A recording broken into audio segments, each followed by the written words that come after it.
Between the two of them. The inside of Coates. Parker gets too heavily involved. And that's Whitehead and Coates.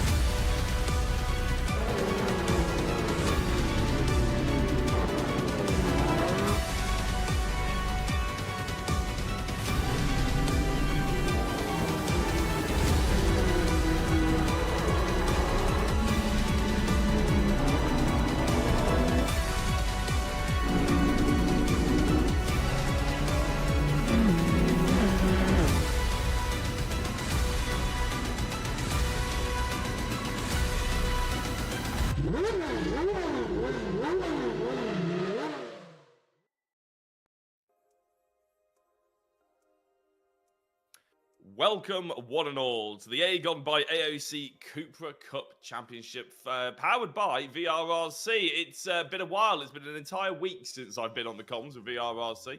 Well, it's actually been 2 weeks, technically. But I am glad to be back. My name is Jonathan, so we're here for round 2 at the Circuit de Catalunya. I am joined by Reeve Taylor, who I believe was here last week. Will be here for the entire championship, so luckily he's here to remember everything that happened in round 1, because I obviously wasn't here, so it's okay. Reeve, how the devil are we?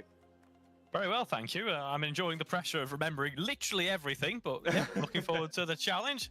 Here's our rounds for this season. Yeah, round 1, of course. We started at Pascani, didn't we? Before, obviously, that was last week. Barcelona this week. Donington, Nurburgring, Lime Rock, Laguna, Seca, Assen TT, and Virginia is the entire calendar, spanning 8 rounds, just like your usual VRRC affair, really. Our major championships, anyway, in between the World Endurance Leagues. Live broadcast, obviously 25 minutes. We've got trophies, we've got prizes, all the good stuff for the drivers to enjoy. And the best thing of all is actually this fantastic car, the 2024 Cupra Leon is absolutely top of the line. And on the sim, it's apparently majestic. So I think everybody's very much enjoying their time. We've had a few drivers who have decided that front-wheel drive isn't for them. We'll call them out in a bit. But before we do that, we've actually got a championship to run down, haven't we? And everything that went on. So, Reeve, why don't you give us your best shot at trying to remember everything? Absolutely. Perhaps there's no surprise. On the top last week, Eric Axelson, a fantastic driver, our driver of the day as well. Scott Bugner as well. Strong performance in qualifying, and he brought it back in race 2 as well. And then third was Adam Lyle. That's our top 3 from last week. And then let's have a look at the championship as well. So we've already mentioned our top 3. Then P4, we got Andy Dorman. He had a strong race 1 as well. Nathan Smith only a few points behind. P5. Joel Ask P6. Brad Smith P7 on equal points to Andy Carroll. Quick driver there in P8. Running down to 9th, then it is Josh Martin, and 10th being Alok Aing for the top 10. Moving on to the next drivers, it's Johnny Ogden, P11, Lee Piercy, P12. A strong qualifying performance last time out. He'll be hoping to build on that here in Barcelona. P13, it's Darren Butler, P14, Chris Blakey, 15th, it's Alex Walker with 5 points on the board. 16th, Sam Milner. 17th, John Jones. 18th, Olivia Grzyzanowski. And then P19, Thomas Potter. That was Catherine Potter last time. Catherine, I should mention, is racing under her own entry this time around. And then P20, it's Mark Stokes. That's our top 20 then. And here is the track map. And I believe I'm handing back over to you, Jack. Yeah, well, it's just worth noting as well. There were a fair few other drivers who have entered the championship, but they were all DNS from last week, either didn't turn up or I'm guessing just didn't turn up, actually. So you have got the likes of Kenny Press and Sam Walton, Paul Laramie, all those sort of drivers who we come to expect at the VRRC. Hopefully they'll turn up this evening and turn up to a track which is probably known the world over in terms of motorsports knowledge. It's a track that is featured on the F1 calendar for donkey's years. They do all sorts of pre-season testing now, have done for years. It's a circuit everybody probably knows quite well in the VRRC hemisphere. So let's take a quick look around it, reacquaint ourselves with the fantastic circuit de Catalunya.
Thank you very much to Eric Axelsson for providing the hot lap for, well, let's say our touring lap, actually, because apparently he only sent him his third or fourth fastest time. He wouldn't dare give us his actual secrets and actual fastest time. But Eric for bringing us round the circuit.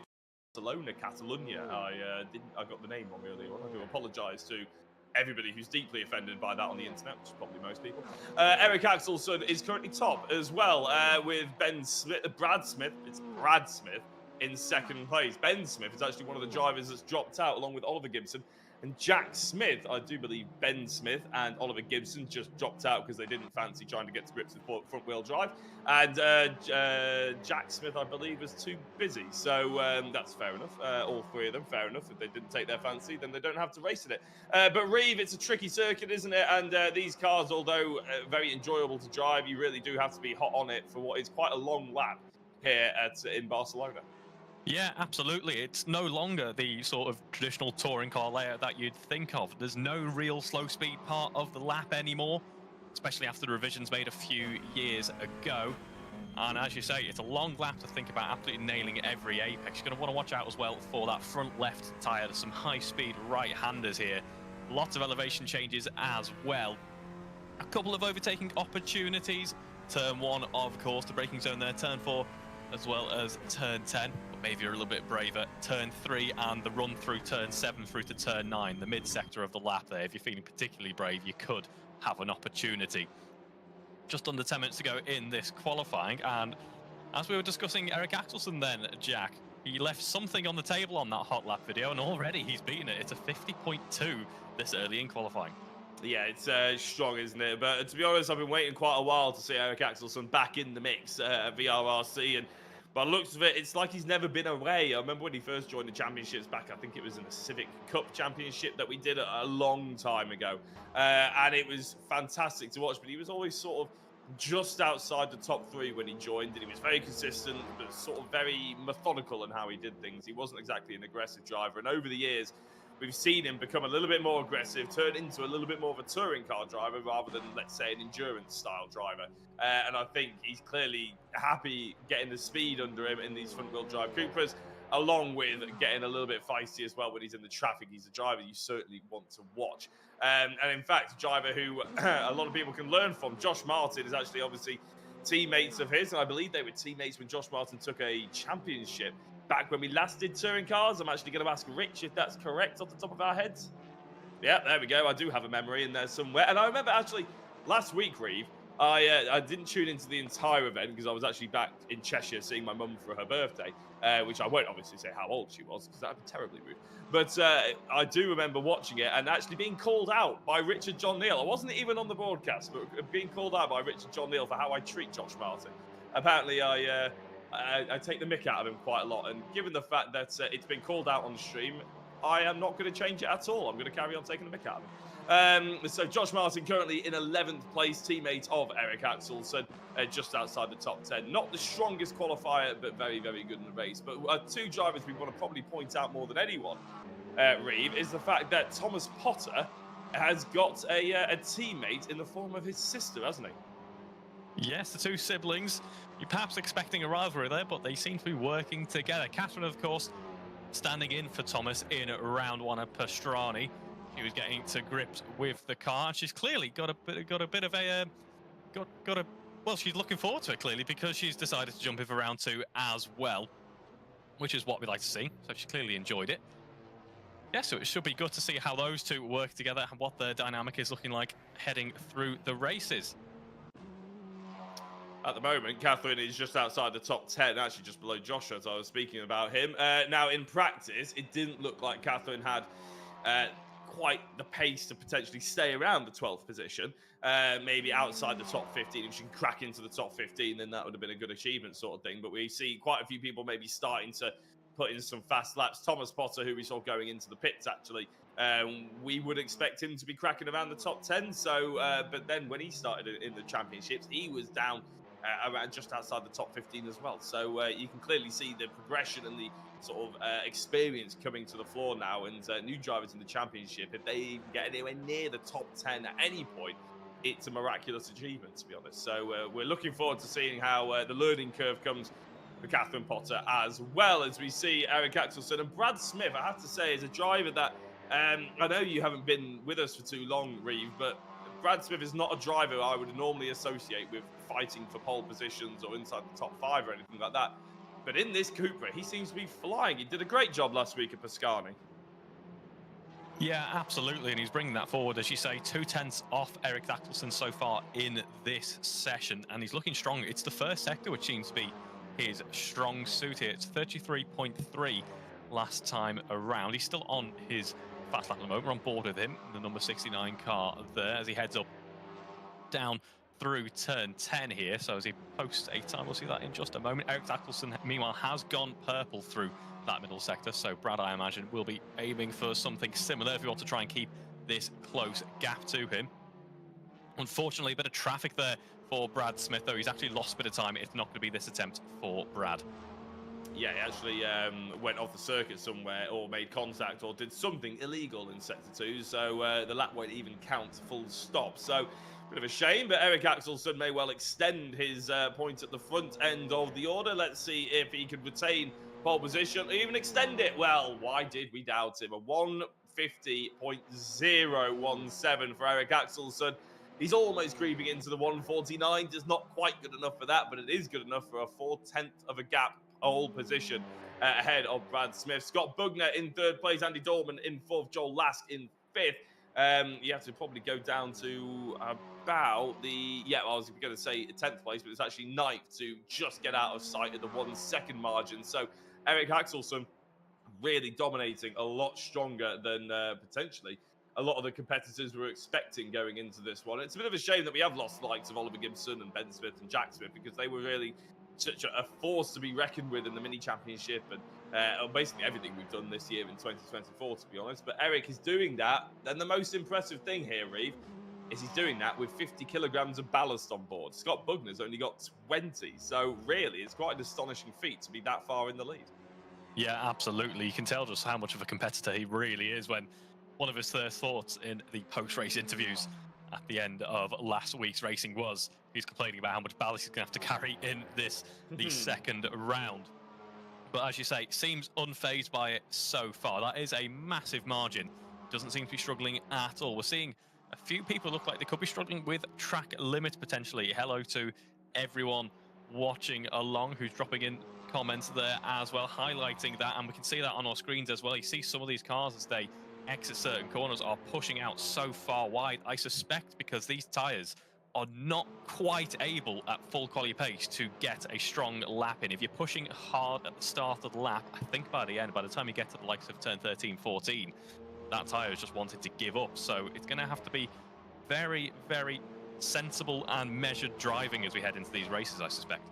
You mentioned the YouTube chat there, Reeve, and I think there's going to be cheers coming from it. Audible cheers will probably be able to hear from wherever they are in the country, because Thomas Potter has finally got himself a valid lap time, which has catapulted himself up into fourth position. Scratch that, fifth position, because Andy Carroll has just got into third, and we're actually seeing just outside those top 10, that's where the improvements are being made. And I think probably along the lines of what you were just saying is maybe they're pushing a little bit hard at the beginning of the lap, and that's ruining the tyres by the time they get to the end of it. They're still pushing just as hard and maybe just getting those track limit warnings. That means they're not getting valid laps, getting a little bit too wide, a little bit too feisty, and people are starting to just rein it back before one last final kamikaze attempt. But Johnny Ogden up into 6th. Craig Curtis in 12th at the moment. It's just gone green sector 1. Catherine Potter still holds on to that 13th place, but a fair few drivers behind starting to get into the rhythm. I can see quite a few green sectors appearing. Josh Martin, who's in 9th, has just gone green in sector 1. Green in sector 2. His sector 1 isn't really anything to write home about, but Craig Curtis has just gone green sector 2 as well. So this should be on for a best lap from Craig Curtis. It won't be good enough for pole, I don't imagine, but about 0.4 of a second up is his current time, and that will put him right inside the top 5 and threatening the likes of Thomas Potter and Johnny Ogden and the likes as he goes around the final corner. Looks like he executed that pretty much to perfection. Picks up a little bit of a toe as well, and as he comes across the line, it's not into the top 5. It's only good enough for 8th place, but it still means that sort of top 10 battle is starting to creep a little bit closer. Really, the outlier out of the entire field, Reeve, is Eric Axelsson, isn't it? That's the biggest gap we've currently got out there. Yeah, absolutely. If you ignore Eric Axelsson from this equation here, P2 Brad Smith down to P10 Josh Martin, covered only by 0.4 of a second. In fact, 1 second covers P2 all the way down to P14. It's very close running, just like what we had in round 1. These cars are making for what should be some great racing. That's what we're hoping for. Andy Carroll comes across the line, then no improvements. In fact, 3 red sectors. So it's quite an impressive achievement to get track limits at every single part of the track. Josh Martin is the only driver I can see currently who's on a green sector 1. Currently in 10th place, just dropped down to 10th place actually. Josh Martin, here he is. As I mentioned many a times covering him.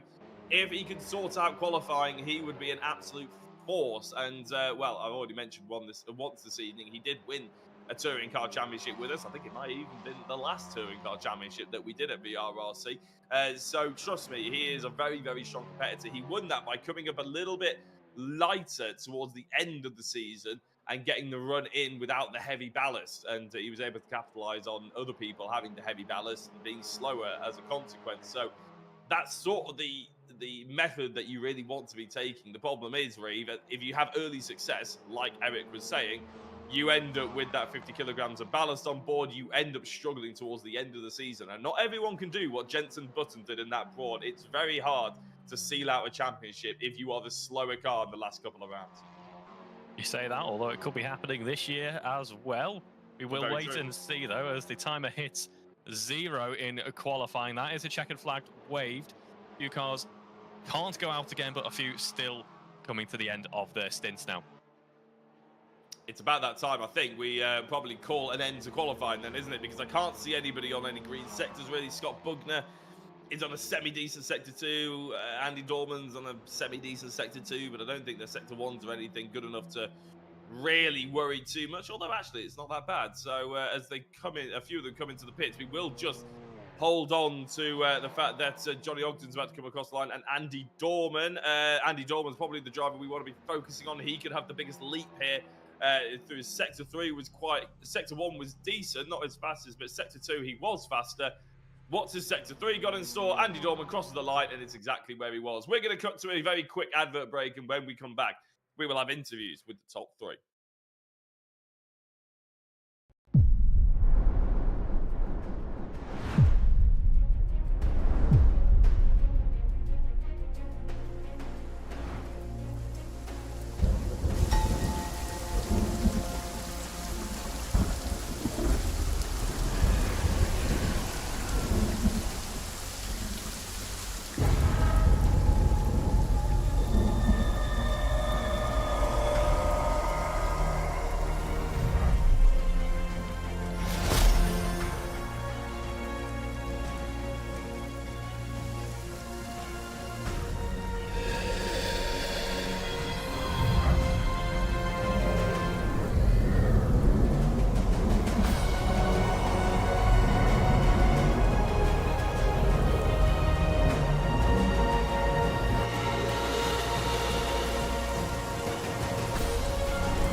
Well, here we are then, post-qualifying, and what a session it was. Strong lap there from our man on pole, but that's not who we're talking to first. First up, it is P3 at the end of that session. Andy Carroll. Hi there. So, well done on P3, second row on the grid. Do you feel like you left anything on the table? Yeah, I do. I said before, I think I'd be happy if I was below 0.6, but kind of a little bit disappointed with that. I thought there was a bit more in it. Just yeah, really hard to get a clean lap in. Lots of traffic. Kind of you're on a good lap, and then someone's sort of in the wrong place, and you have to back out a bit, and then you're pushing, and then you're going over track limits, and yeah, just managed to sort of probably only got about one proper lap in, and that was that one. So I guess I can't complain too much. Yeah, you mentioned traffic, but of course, you've done the work early on. You'll be starting high up the order. Does that give you a little bit of confidence then heading into this race? What do you think your strategy is? Oh, it's going to be a long drag down to T1, that's for sure.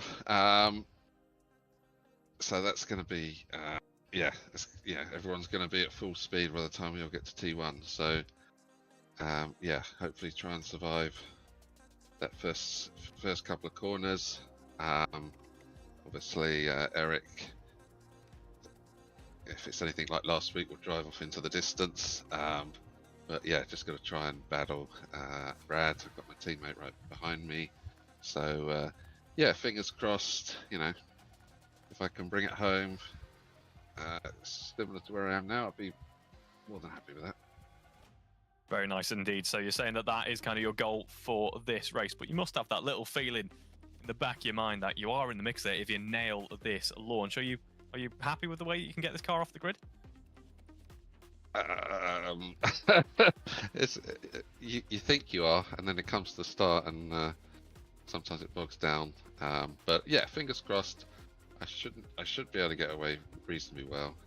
But as I say, yeah, let's try and get some drag off Eric and Brad, and then yeah, see where it plays out from there. Good stuff. And one last bit on the car actually. How did it feel out there under full chat, full pressure? Yeah, I'm reasonably happy with my setup. Feels good. Feels like I can push it where I need to. Just got to try and sort of make sure we don't sort of use up too many of the track limits early on. That will obviously then put us under pressure for the rest of the race. But yeah, just try and sort of ease into the race, and then hopefully be able to push towards the end. Brilliant stuff, Andy. Thanks very much, and congratulations once again on P3 in quali. Thank you. Yeah, so we can now cut to second place driver, Brad Smith. Now, Brad, I mean, I have to say, I hope you don't take it, as an insult sort of thing, but I said during that qualifying, we're not used to seeing you sort of fighting for pole positions or anything. That's exactly where you are. And a big congratulations. It must be nice to be this sharp at this far forward, sorry. Thank you very much. Yeah, after the BMWs, you would, well, you could say that. I'm not too good in rear-wheel drive, we'll put it that way. Well, front-wheel drive, I'm very much glad it's your forte. Now, I have to say, you are right at the front of what is a very, very compact sort of second to about 14th or 15th, I think, separated by about a second. You're leading that train. I mean, is that pressure, or are you just focused on Eric Axelson, who is a couple of tenths up the road? Oh no, I know I can go faster. I actually had to stop quali early. I think I missed out on 1 or 2 laps because I was about to wet myself. I had to pull in the pits and yeah, missed a couple of laps. But I saw Eric do the 50 flat, and I thought I ain't gonna be able to do that. I'd done a 50.1 in practice, but I knew I weren't going to get a 50 flat. Can you do 50.1s as race pace, though? That's the question, isn't it? I mean, have you done race pace runs, or have you done just sort of qualifying runs, basically, as practice? No, yeah, we've done a few races. As in the Phoenix server, we done a couple the other night. I think we've done 3 or 4. I'm not going to let too much out. Oh, okay, very nice, very coy. I mean, Phoenix is becoming a bit of a behemoth in terms of the VRRC. You probably dominate about half the grid these days. How good is it to work with people like that who are so committed to jumping on different nights and getting racing and getting that sort of practice in? Oh, it's unreal. I mean, me and Joel worked on the setup from Monday, so we've not had that long on it. We've had a busy weekend with Spa, which went horribly wrong. But yeah, we all come together and work together as a team and get a setup for everyone. And then Rich kindly adds all the ballast, so you have to change your setup again. But luckily for me, we'd set up for Joel, who was on 20 kilos last week. He's bumped up to 38 or whatever, and I bumped up to 18. So I just took Joel's old setup, and it seems to work a treat. Joel is a lot faster than where he is sat at the minute, so I would expect him to not be far behind by the end of the race. Yeah, he's actually one of the drivers I'm looking forward to keeping an eye out on, actually. So, yeah, thanks for that's a good tip. What happened at Spa, then? Why was it a disaster before we let you go? We got wiped out. Well, Joel stacked it first when we was in second. And then a back marker crashed on the exact same corner when we was just about to overtake 7th, and he reversed back on the track straight into us, put us on the roof, which we then had to be towed back to the pits, and then our engine decided to blow up twice whilst in the pits. Right. Right. That is yeah, bad. Couldn't have done any worse. Yeah, no, I can't sugarcoat that one. I'm going to let you go and try and forget about that and focus on the race, Brad. Big congratulations on second place. Commiserations about Spa. Hopefully we'll chat to you later. Thank you very much. And finally, going to pass over to Eric now, our man on pole. Eric, I won't keep you for too long because we've not got that much long to go until the race, but congrats on pole. Were you expecting this heading in after last week? Thank you. No, I wasn't sure about this week since I got some ballast added. Brad looked really fast, and a couple of the drivers. So yeah, I'm more than happy with the pole this week. Yeah, absolutely. It looked on the timing sheets like you had a fairly decent margin, but we're hearing then from Brad. He's got some confidence in that car. So are you ready for the challenge of that front row start, fighting down to turn 1? Oh yeah, it's gonna be tough. I need a really good start to pull away here, I think. And yeah, to be honest, that lap felt pretty like almost perfect. So I'm not sure. I'm sure Brad has more pace, as he said. So it will be tough. Nice, and I'm guessing it's probably an irrelevant question, but your aim for this race has surely got to be the top step of the podium, hasn't it? Oh yes, there's nothing else as far as I see it. Fantastic stuff, Eric. Well, we haven't got too much longer to go, so I'm going to let you go and get ready for that race. Best of luck out there. Thank you. Well, that's the top 3 from qualifying, all done and dusted. Nice to have a chat to them, isn't it, Reeve? I mean, you questioned at the end there. I absolutely believe, Eric, there is nothing in his mind of his victory here, is there? And why shouldn't there be? 4/10 of a second is a massive margin. Yeah, as we heard from Brad then, I suspect that there's probably a little bit more on the cards for Brad, especially if he was having some, shall we say, out of the cockpit related issues. He'll be, I am sure, hot on his heels and ready for fighting into that first corner. We know Eric, though, is a fierce competitor. He wouldn't even give us a decent hot lap video, so it's going to be exciting into this first corner. Yeah, neither of them sort of wanted to say that was the best that they could do, really. I think maybe a little bit of mind games in there, maybe. It wouldn't surprise me. It's racing drivers after all, aren't they? I'm quite interested in the fact that Brad said Joel Lask is a driver to keep an eye out on. Now, that doesn't surprise me at all, because 10th place is not a Joel Lask position. So I'm expecting him to come through. Lee Pearcey's done quite well, actually. That's a bit of a turnaround from quite often when he joined the championship. He was down towards that lower end and maybe featuring more in the reverse grid races, but he's come right at the sharp end. Craig Curtis is no slouch these days. Andy Dorman, Johnny Ogden. I mean, these are drivers that are really pushing through the ranks at VRRC and are becoming all of a sudden proper top 10 competitors, if not top 5. So Joel, who once upon a time might start 10th and expect to be first by lap 3 or 4, that's not going to happen. Keep an eye out on him, and he'll probably pull Josh Martin through as well, who, as I said, is a fierce competitor. So Eric Axel's on pole position. Brad Smith is in 2nd place. Andy Carroll in 3rd. Scott Bugner 4th. I haven't even mentioned that Scott Bugner's there. Thomas Potter did stay inside the top 5, and the rest is on your left-hand side, because the lights are about to illuminate here at the Circuit de Catalunya, and we are about to go racing. Lights are on, engine notes are rising, and that means one thing. We are racing here on in the Cupra Cup on a Wednesday night. It was a decent start by Eric Axelson, but I actually think Brad Smith got it off the line a little bit cleaner. It's hard to tell from that angle, and indeed, going into the first corner, it's a long run, like we heard in the interviews. I think Brad Smith has the opportunity here to try and take the race lead, as Eric Axelson, late on the brake, tries to swing around the outside, just about holds on to that, thanks to the fact that the flick left and quick apex is just about to put him on the inside, and he's staved off the attack from Brad Smith for the time being. Andy Carroll in 3rd place. Thomas Potter up to 5th. Lee Pearcey all the way up to 5th.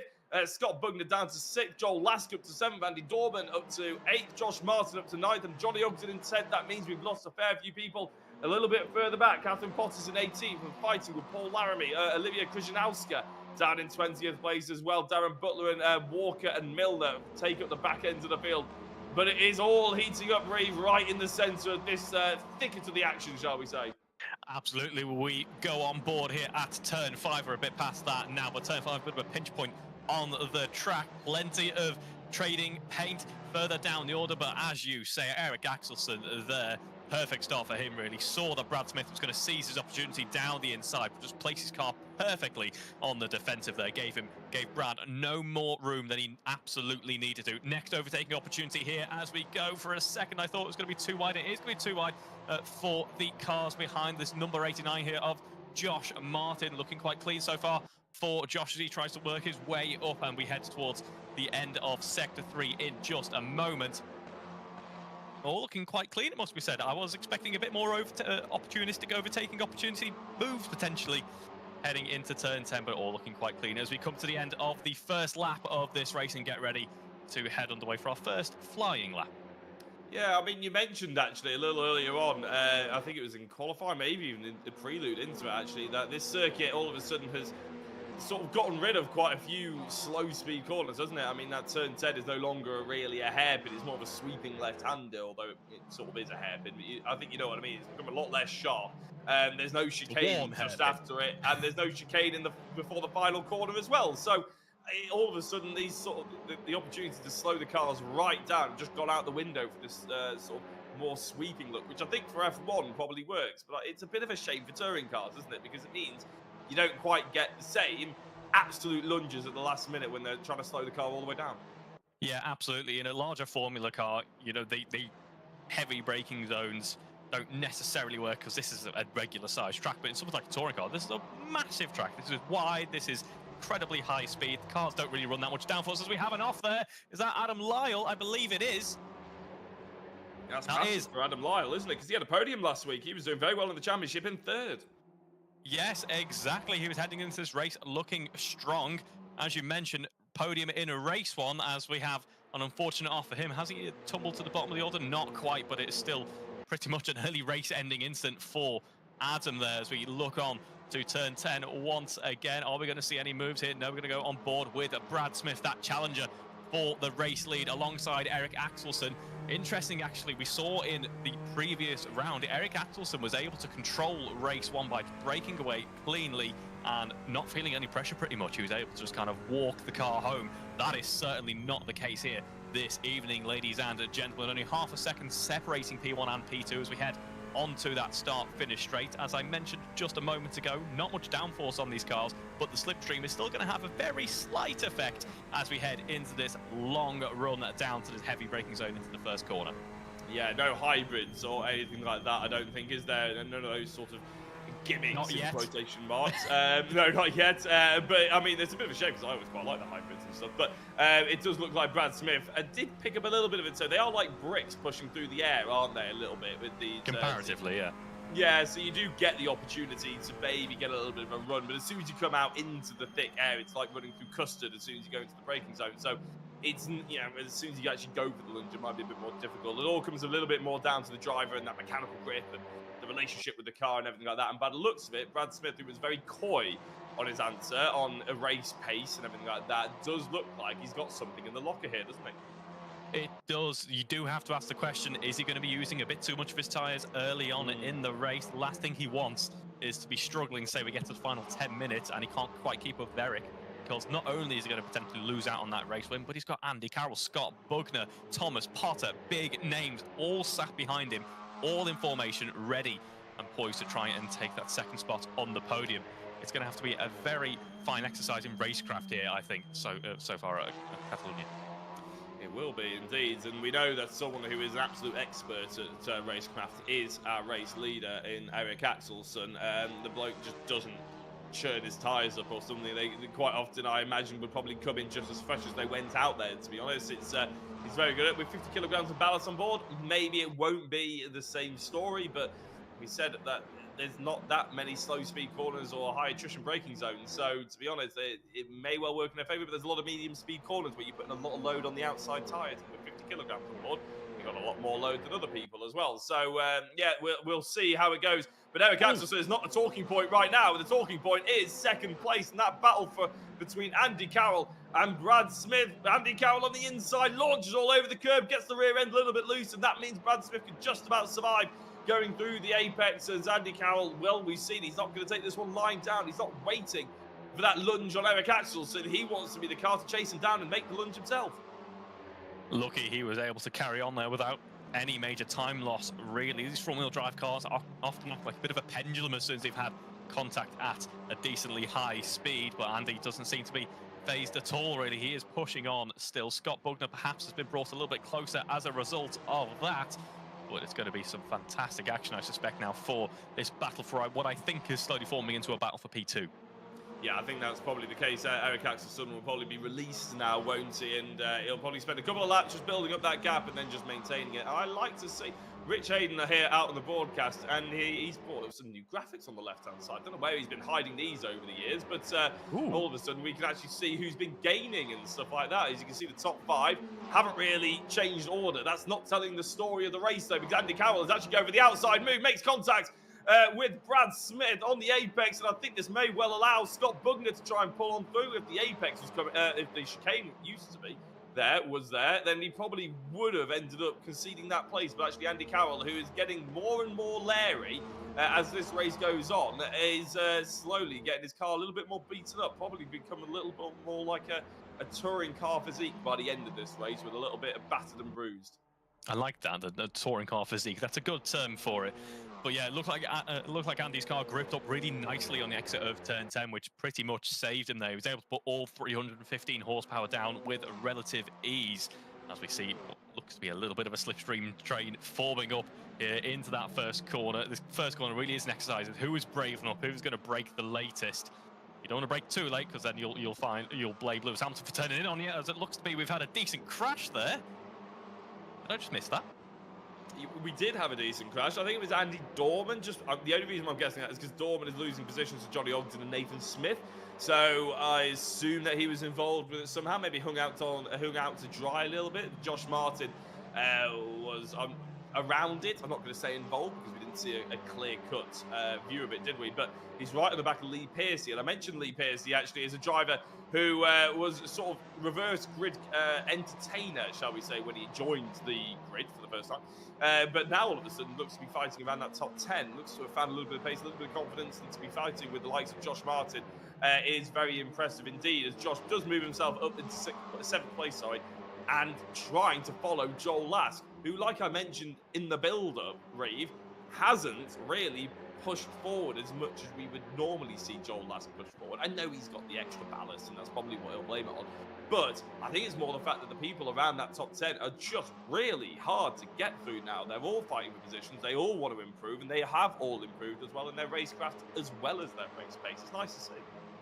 Yeah, I think that is very much the case there, Jack. His best lap so far at 151.2. That it's marginally better than the cars around him, but I suspect, as you mentioned, he's in this traffic. He's in this kind of dead zone in the race almost, where he can't quite progress through. I think if he was released and he had a decent set of tyres, he would be absolutely electric and catching up to those at the very top end of the field.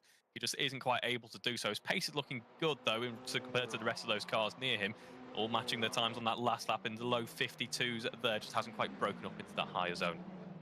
It just occurred to me, I wasn't getting these two mixed up, Andy Carroll and Scott Bugner, but as they run, if you look sort of to their profile as they run along the straight, it actually just looks like one long livery, doesn't it? From the orange into the grey, and then the front of the next car is grey into the orange. It's quite confusing. It's weirdly confusing to me. But anyway, it is Andy Carroll followed by Scott Bugner, and I thought Scott was going to have a little bit of a lunge. I mentioned quite a lot that Phoenix is having a big impact in a lot of these cars, and to be honest, they are everywhere, aren't they? And they all look sort of semi-similar. It's nice to see so many drivers getting involved. We do have this with VRRC every so often. A team comes in, takes over half the grid, then maybe it dies away. A new team comes in as a powerhouse, and it certainly is Phoenix Sim Racing's opportunity to come in as the powerhouse. And lovely group of people. Couldn't ask for a nicer powerhouse anyway as well. They're always welcoming new people, but it does mean that you quite often don't get the quite wheel-to-wheel racing that we're expecting. I mean, I know Andy Carroll and Brad Smith were lunging on each other, but Scott Bugner, I feel, Reeve, that he's just being a little bit nicer to Andy Carroll than Carroll was to the driver ahead. Thomas Potter's not getting involved in any of that, though. He is also part of the Phoenix sort of crew. I think he gets helped out by quite a lot of them. He helps them out as well, but he looked like he was getting a little bit agitated in that 5th place. He's keen to get onto that podium. Yeah, I think he's realising that perhaps these two cars in front are slowing him down a little bit, and he wants to try and push forward and see what he can do and fight towards that podium.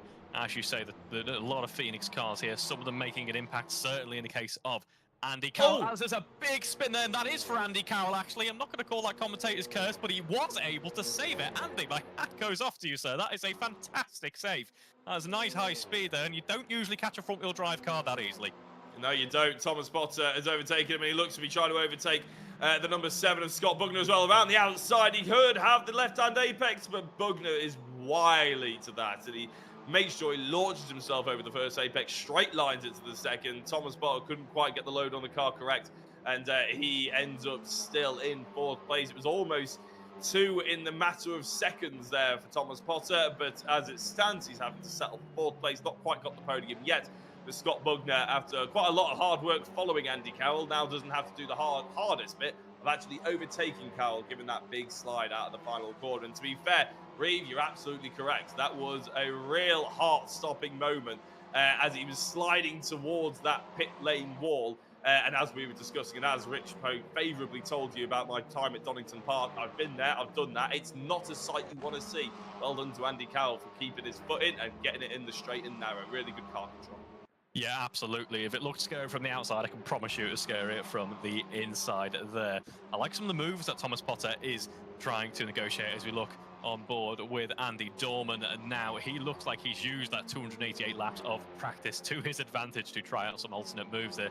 We've got the 2 similar liveried cars here heading into turn 10. It is Nathan Smith against Andy Dorman. These two shared a podium last time out at Pastrani in race 2. This time we're going to be sharing P10 as we go on board with Josh Martin. He's enjoying his own battle there. The outside rear tyre becomes completely unloaded there, scrubs across the surface as it does, as he tries to push on and try and find a way past Joel Lask here. As we say, Joel Lask not quite pushing forward in the way that we would have expected. Let's see as we head towards our next overtaking opportunity at the end of this start-finish straight. Just under 12 minutes to go. We're already past the halfway point of this race, would you believe it? It has absolutely flown by. Yeah, if you want entertainment, point the camera at Josh Martin. He tends to deliver. And indeed, the physical camera as well. We used to have driver cams, and we would show them actually in the sim and picture-in-picture. It ended up being far too many technical difficulties that we don't do it anymore, but he was always wearing some kind of fancy dress. I remember each and every race, I think for one of the championship, he decided to dress up as one of the village people, and next round he was the other person. Next round he was the other person. And I think his friend Dave as well in YouTube chat. I don't know if you've met Dave in the YouTube chat yet, but I haven't seen him just yet. He's a very entertaining individual where if it's a bit of a dull race, just have a look and he'll have some kind of comments. It's always very funny. But it looks like Josh Martin hasn't quite decided where he's going to lunge Joel Lask just yet. I mean, this is a bit of a fact-finding mission now for Josh, isn't it? Because normally Joel is very quick. You would find him pushing up the road. You'd actually want to follow him, not get past him. But right now, you get the impression that Josh is just eyeing up where he's a little bit faster, where maybe Joel will make a mistake, and hoping that he can make an Andy Carroll-style mistake out of one of the corners. Yeah, I suspect for Josh Martin here, this isn't a case of these lunges are, on purpose. I just suspect that Josh is able to brake later at this phase in the race. That could be a variety of reasons. Maybe it's just a difference in driving style. Maybe the car's feeling different. The tyre's a little bit better in Josh's car. Either way, he seems to be able to go into those corners a little bit later on the brakes. That might be costing him in some second, maybe through the exit of turn 5. That's costing him ever so slightly. But other than that, he is just poised and trying to find a position to overtake. What we're seeing here is it's looking perhaps a little bit difficult at this stage. I think Joel just going through the apex there, he had to have a little correction, so I thought that Josh was going to have a much nicer run, but this is the slipstream effect you're actually watching now, not anything to do with the... in fact, he's pushing him down the straight there, a little bit of a bump to go into the first corner. I'm not entirely sure he's overly keen to get past Joel. Like, what I will say about Josh Martin, he is, especially with the hybrids, he's superb at the late game in the races. He's always holds on to his style. He's got a very smooth driving style. He's also very good at the hybrids and leaving them slightly later, so he's always stronger in the back end of races. I don't imagine he'll be too fussed. I know we've gone into the sort of almost into the last third of this race, really, with 9 minutes to go. But I think he'll be relatively happy with where he qualified compared to where he's actually running. He knows he's got decent pace, and he probably has some life left in the tyres. He's got Andy Carroll just ahead of Joel Lask as well. He can see that battle. He doesn't have to get too worried about it, especially if Potter and Carroll start fighting. That will just eke them back into this little gap. But as you can see, Martin's just got such a smooth run through those sort of apexes. A set of corners which are very difficult no matter what car you run in, Reeve. Yeah, absolutely. That car looks a bit of a joy to drive, to be honest. But as you say, Joel Lask, stronger late in the race, not wanting to let the car behind past. Are we seeing a bit of a Lando Norris emerging here? Either way, we're on board with the car of Craig Curtis now heading in to turn 10, having a bit of a look up the inside potentially. Wasn't going to make anything stick from that far back. Let's see as we head into Sector 3 now. It's always a bit of a worry, actually. I didn't even really notice too much of Craig Curtis' sort of presence there amongst the likes of Johnny Ogden and Chris Blakey. One thing's for sure is that Josh doesn't have that problem looking behind him. You can see in the rearview mirrors, he gets a little bit too squirrely on the exit there. He doesn't have the problem with Nathan Smith because Andy Dorman is keeping him so preoccupied. And actually, Dorman, a couple of attempts quicker on that lap than Nathan Smith, so you may well see a bit of a lunge going into turn 1. But I can't hear the car. I know you can't either, Reeve. But it did look like he just lifted off a little bit before getting onto the brakes, so he didn't want to brake as late as he possibly can, maybe in fear of hitting up the backside of Joel Lask. But that's what I was sort of thinking is, does he really want to get past him at this stage, or is he just happy trying to pile the pressure on him going into the final couple of minutes, as he's not looking up the inside or anything? If I was Josh Martin, maybe the only thing I can say, he's driving this particularly well, but even if he's not intending on lunging up the inside, just have a look. You know, throw those psychological moves in there. You know, have a look, come back to the racing line, brake early, do whatever you want to do, but make Joel Lask move his eyes left and right in the mirrors and see what you can sort of come up with. And maybe there's a mistake in there for him. Possibly, yeah, or perhaps he's playing the even longer game and thinking reverse grid race coming up next. And that wouldn't be the first time that Josh has done that, to be fair. Oh, bit of a... Was that an instant there? It doesn't look like there was contact. Nothing came up on our screens. It was very close, though. These two are leaving each other absolutely no room at all. That's what we like to see. Typical touring car stuff, really. It is, yeah. Johnny Ogden, I mean, he's relatively experienced at VRRC now. He's quite keen. He knows the drivers around him, Craig Curtis, Chris Blakey. I just think, oh, who's that? Andy Dorman. Andy Dorman and Nathan Smith. There must have been some kind of contact, because going into that corner, both of them slow. Very, very slow, losing at least 3 or 4 places. And that's promoted this battle, instead of a fight for the top 10, a fight for 8th position. And now that's given Josh Martin an even bigger gap behind, but it's just added a little bit more spice in this fight for 8th. It absolutely has. It looks like they've been able to get underway, luckily for them, as we go back on board with the position just ahead of that there, number P7, as it's Josh Martin there again. We can see the slight bit of contact. It's not over 10 miles an hour, so there shouldn't be any concerns over penalties there. It's only about 2 or 3 miles an hour, but they really are working together. I mean, we often talk about, especially in endurance racing, the metaphorical pushing each other along to work together. We're literally seeing this now heading into the first corner. It's fantastically hilarious. It is very entertaining, but the problem is it's not really working, because I'm guessing the theory is that they catch up to Andy Carroll. The problem is Andy Carroll just went half a tenth quicker on that lap than these two are going. So they're equaling, which is a pat on the back maybe, but it's not particularly quick. It's not lap record pace or anything like that. The biggest problem is that they're not gaining. So what's holding them up? Is Josh Martin waiting for the last lap to then make the lunge, so he doesn't give Joel Lask an opportunity to reply to him? Is that maybe the thinking at this point? I'd suspect so. I think at this point, 5 minutes ago in the race, it's not the longest race in the world, but certainly not the shortest. And I think you don't want to ruin 20 minutes worth of work, so you think, happy with the points that I've got. Let's just bring the car home safely. Front wing, maybe not. Yeah, I was going to say that in the YouTube, actually, if we were turning about tyre. Yeah, I will get it out there eventually, Reeve, sorry. Saying about tyres, but apparently Thomas Potter's saying that his tyres are going off rather substantially. And, I mean, he was relatively aggressive at the beginning of the race, but he wasn't more aggressive than anybody else. So I can imagine that probably means everybody else is struggling as well.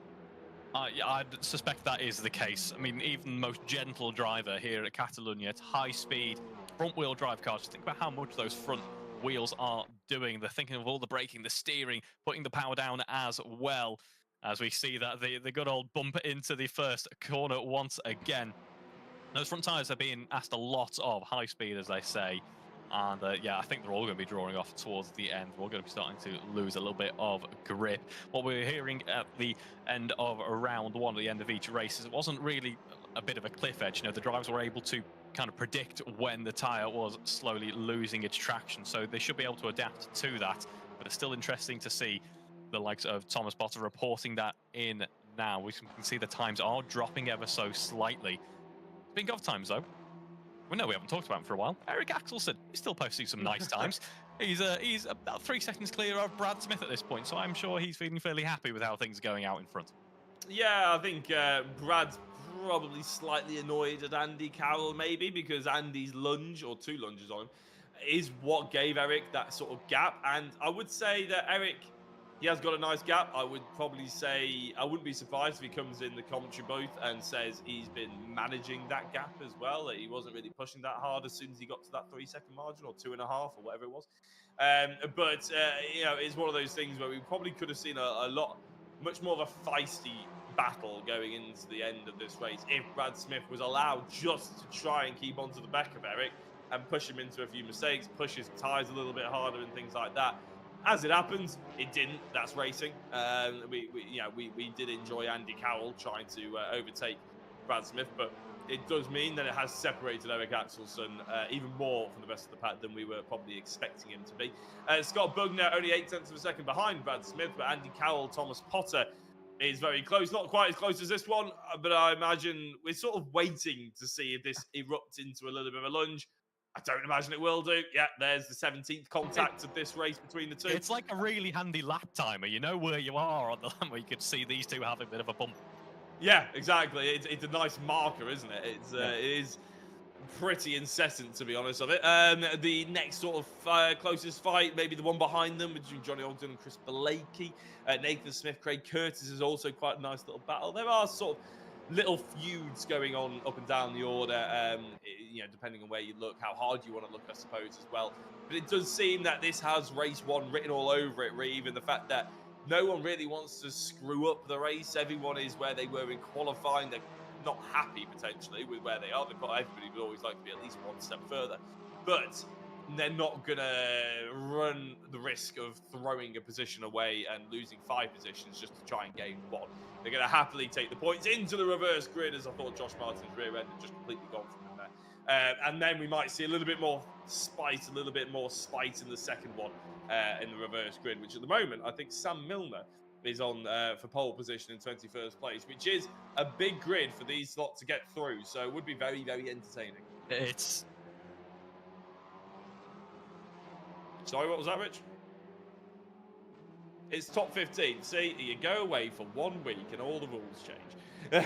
So you complained when you brought it back here, and you complained when 1 week. Trust me, I complain all the time. You should wait until if we go to Croft and I'm on comms. Oh, I'll tell you what, I'll be complaining for weeks. No, I'm kidding, obviously. But yeah, 15 is it? Well, still, that's a pretty big reverse grid to get through, isn't it? It'll be nice for Olivia, that. Yeah, it will be actually.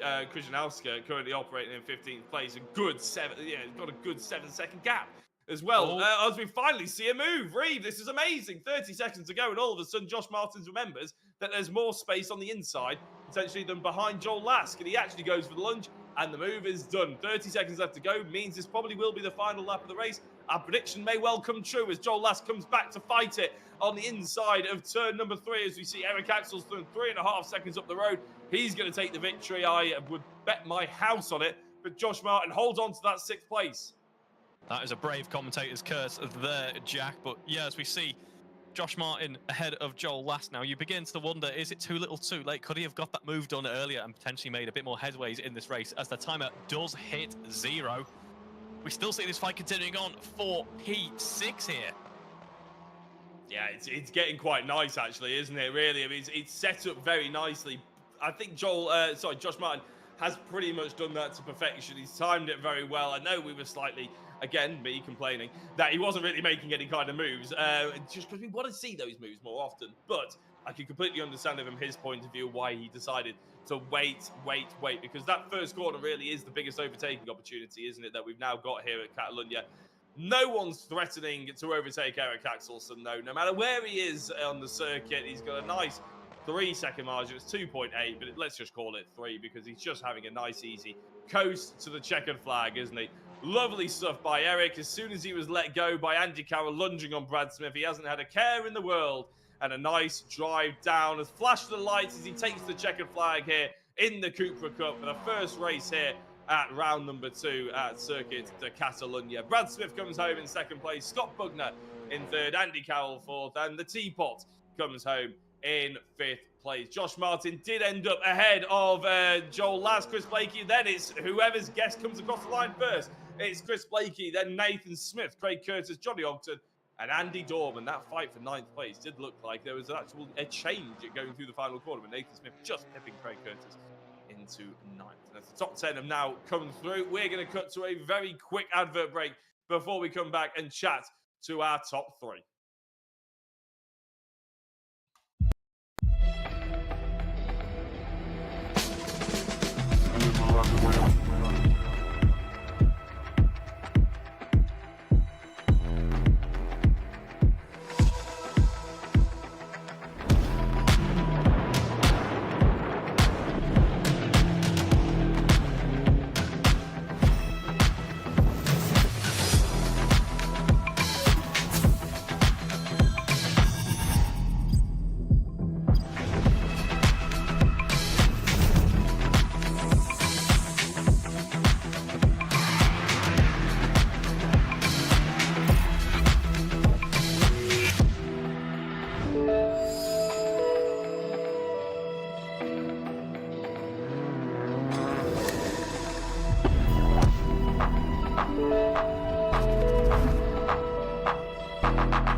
Welcome back, everybody. And the only driver we haven't spoken to so far tonight, out of the qualifying interviews and everything like that, is actually the first driver to be interviewed now. Is Scott Bugner.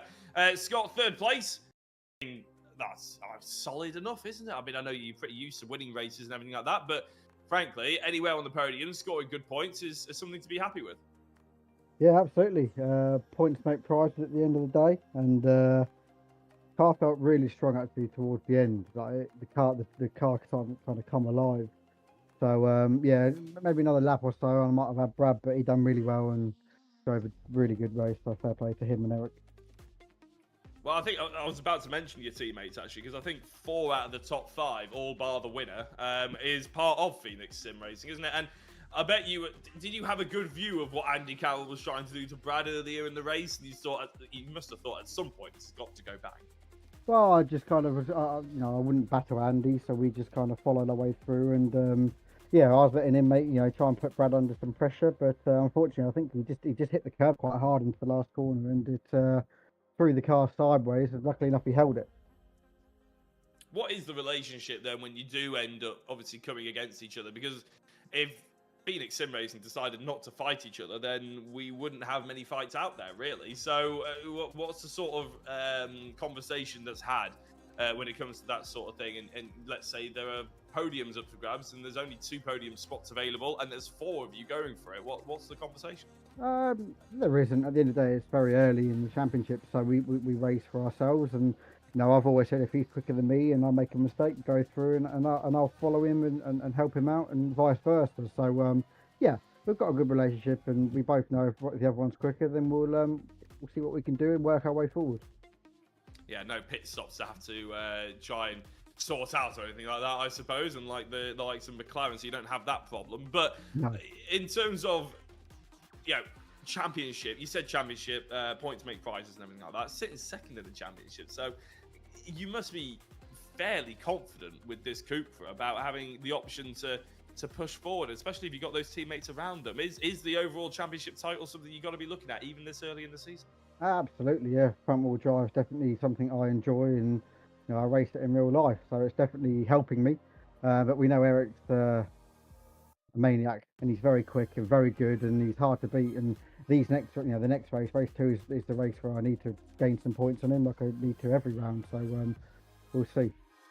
Is that where, I mean, me and Andy always used to say it, obviously, in commentary and everything like that, but the reverse grid races are the ones where really are, where the championships won and lost and everything like that. Is that where having a team like you guys have is the strongest possible asset to have. It is, but you can't predict anything in Race 2.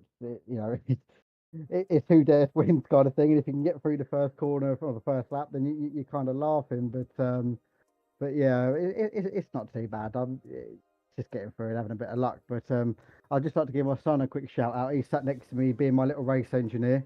So he's giving me a kick up the backside if I make a mistake. And my girlfriend, who's actually just about to arrive in Brisbane in Australia, she's gone away for 3 weeks with her family.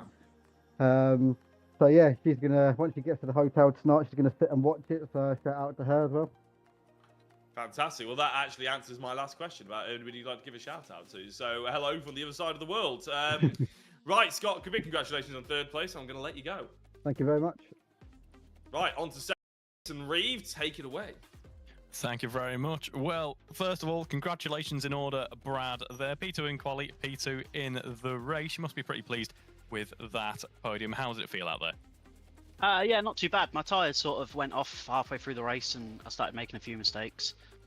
Then they came back and then they went again. So I think this race is going to be a bit of a slower start for me and then push towards the end when everyone else's tyres start to go off. Yeah, it was that start that really was pretty action-packed for you, wasn't it? In the mix, obviously, with Eric right at the start, keeping the pressure on him, and then we had a few. I'm not going to call them incidents, but we had a bit of racing, shall we say, going on with a few cars behind. How was that? Yeah, that's Robin's racing, isn't it? Perfect. I like the attitude there. That's cracking stuff. So you mentioned those tyres, then they dropped off and they came back. Was that just mainly due to tyre management on your part? You kind of backed off a little bit and brought them into a comfortable window, or was it just how the car felt out there? It was just how the car felt. I just kept when they went off, it was just pushing on, and then the next lap they were fine. So I don't know what was going on there, but it's probably just the bad driving from me. I wouldn't necessarily call it bad driving. You've put yourself P2 in this race, which means you're going to be in the mid pack in the reverse grid race. So is there any kind of change in the strategy there as you head into that reverse grid race? Yeah, it won't be aiming for P1 in turn 1 this time. It's just going to be a slow and steady, pick them off as I can, I think. Very nice. And are you kind of picking up a little bit more about the cars we go along as well? Obviously, it's still early doors in this championship, but we've driven on 2 pretty different track layouts now. Anything you've taken away from this weekend? Not really. I sort of really get on with front wheel drive. I done well in the minis last time. BMWs was absolutely horrendous, and then I jumped back in these, and I was a bit like, oh, this feels better. But these cars, they're awesome. They're actually awesome to drive. So yeah, it's just a case of get some practice in during the week, and then try and do as best as you can on a Wednesday night.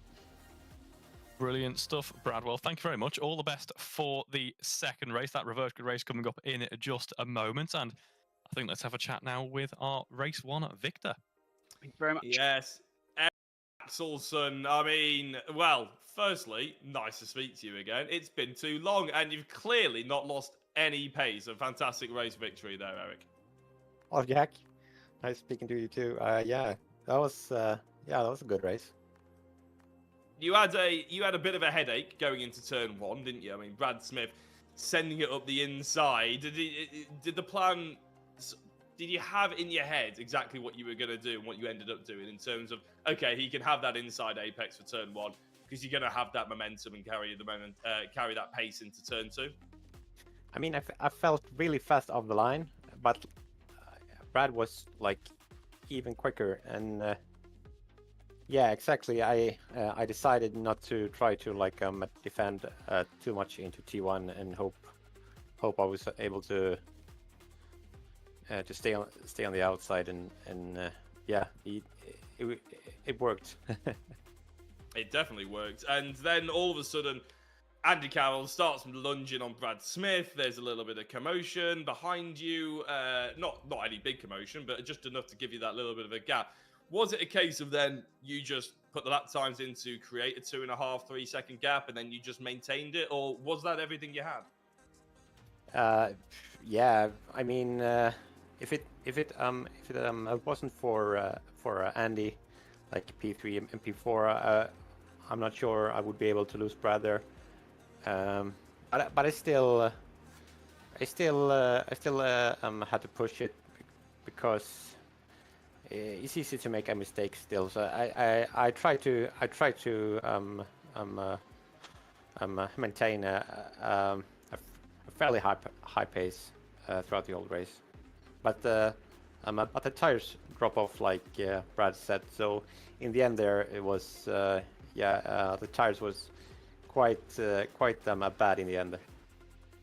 Well, speaking of maintaining pace, you've been a while away for a while. Sorry, I should say actually, from VRRC. I think you were moving house or something. Is that correct? Are you back now properly? Are you going to be racing in the World Endurance League and everything with us? I mean, we'll see. For now, I do the Cupras and really enjoy it. You know, I intend to stick with VRRC and race as much as I can. So, yeah.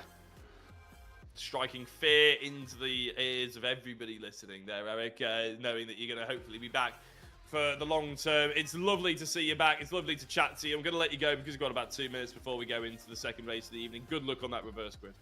Thank you, Jack. Oh, is actually, before you go, Eric, is there anybody you'd like to give a shout out to? I forgot that, sorry. I don't know. Me, myself, and I. Good, the most important people. Yeah, exactly. Thank you. Fantastic, Eric. Good luck. Right. That is the race 1 on the books, ticked off, put it aside, because race 2, completely different kettle of fish, isn't it? A top 15 reverse grid, anything can happen. Yeah, absolutely. Eric still feels calm, though, by the looks of things. He still seems fairly confident. I mean, the reverse grid race was a fairly strong one for him last time out, so he'll be one to watch for, I suspect.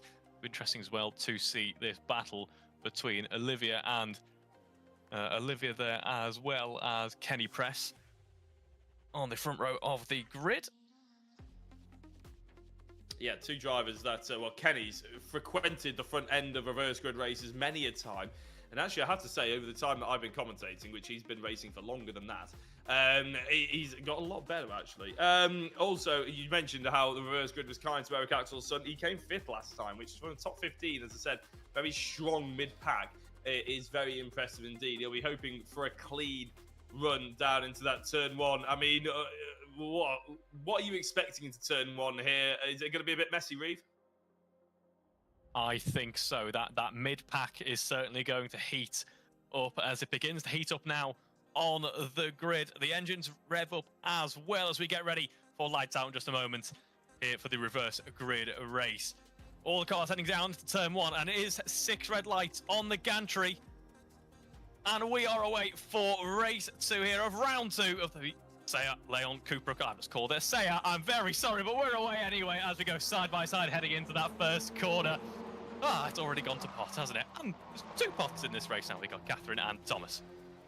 And so that means we've got 1 mistake left in us as well. If it hasn't quite got all to pot, we've only used up half of our lives. Olivia Krzyżanowska has not used up any lives though, because it's very clean off the line. Kenny Press got a bit of a slow start. Olivia was straight through onto the apex, no messing about at all. It looks like we got Kenny Press still around the 2nd place, but not for too long, as Andy Dorman is trying to go around the outside. And Olivia Krzyżanowska looks like struggling a little bit into that turn 4. No, not quite. Dorman batters the inside of Kenny Press's car, and I think he may well be slowed up just a touch on the exit of that as well.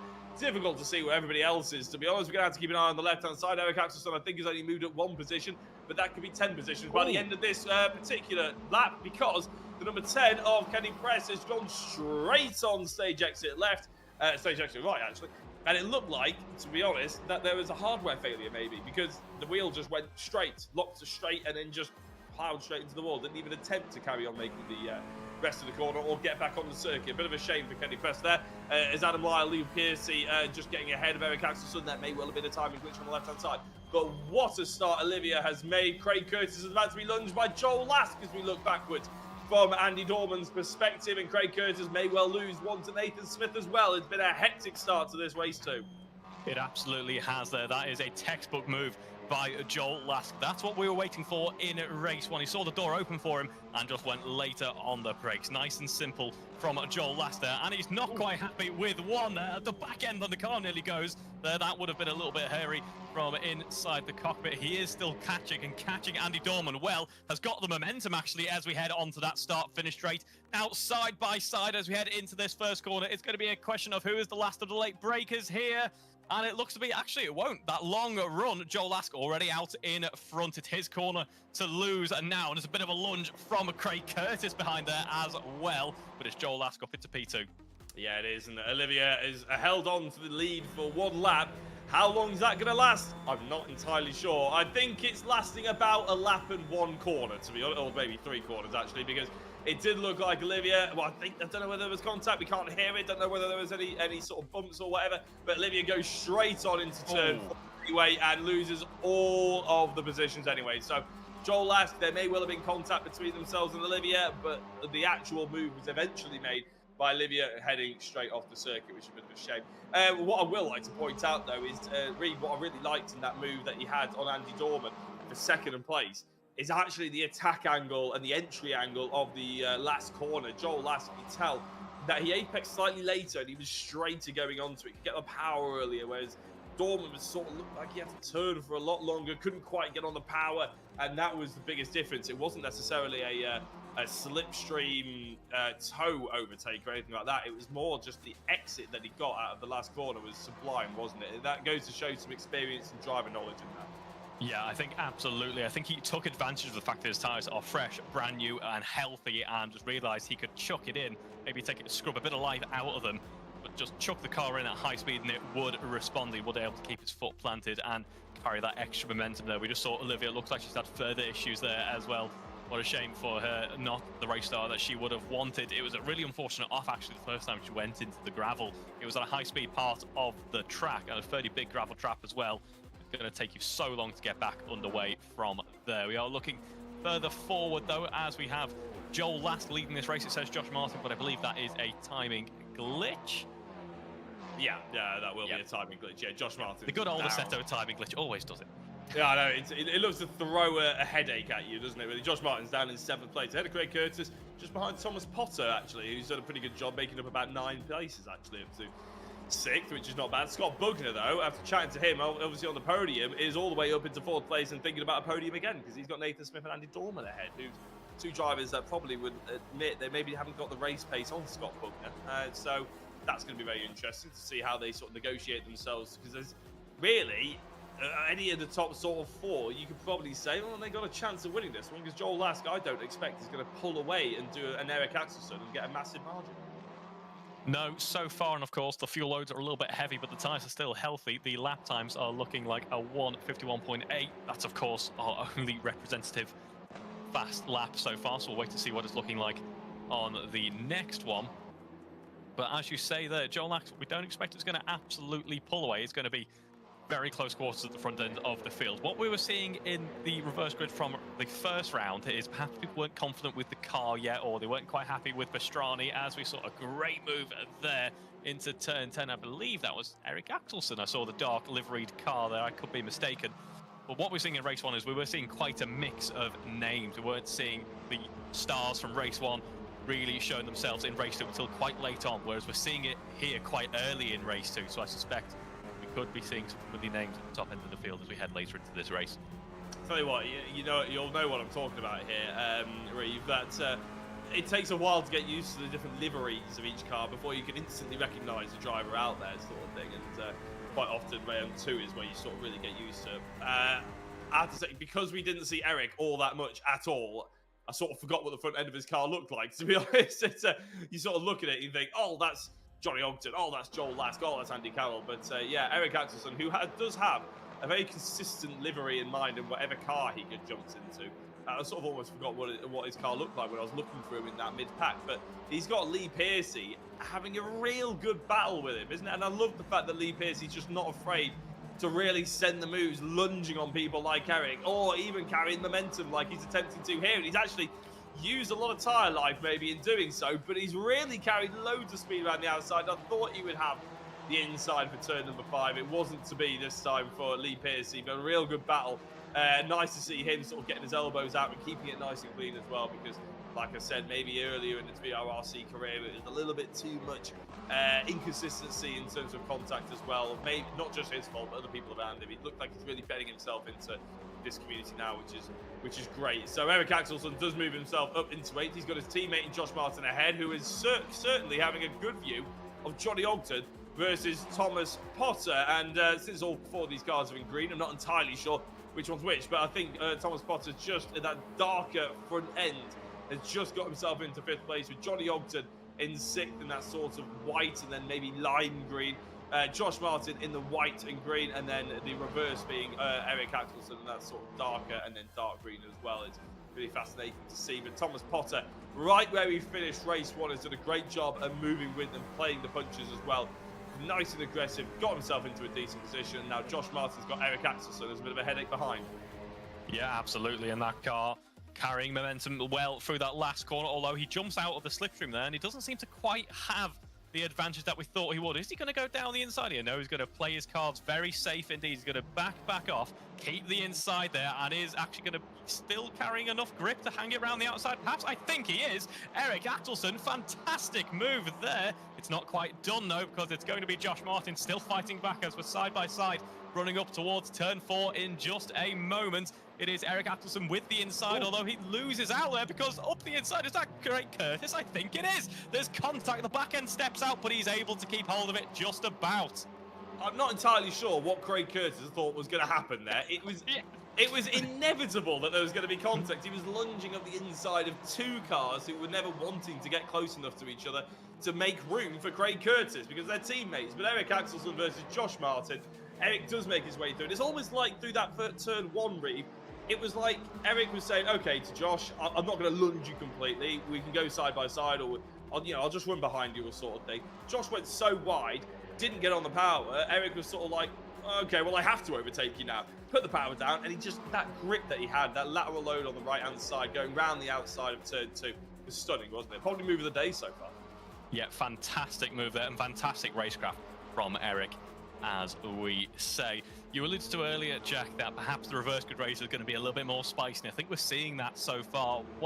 If I was a driver, and I'm happy to say I'm not, because you'd have someone constantly finding some scenery, I'd be thinking race 1, the tyres seem to drop off a little bit, so I'm actually not going to bother trying to save them. I'm going to try and get some good position early on. I'm going to fight harder, and I think that's what we could be seeing a little bit here at this phase of the race. And I do want to mention, we discussed liveries early on. I want to say a big thank you to Rich and all of the crew behind the scenes as well. These are some cracking liveries. They look absolutely brilliant. The cars really do.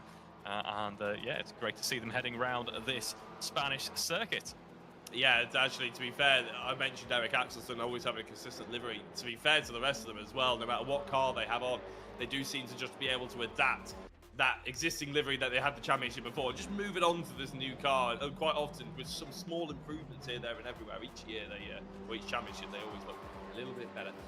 This is Thomas Potter versus Nathan Smith, isn't it? Smith trying to go around the outside with Johnny Ogden interested in trying to make some kind of moves as well. Potter defends that quite well.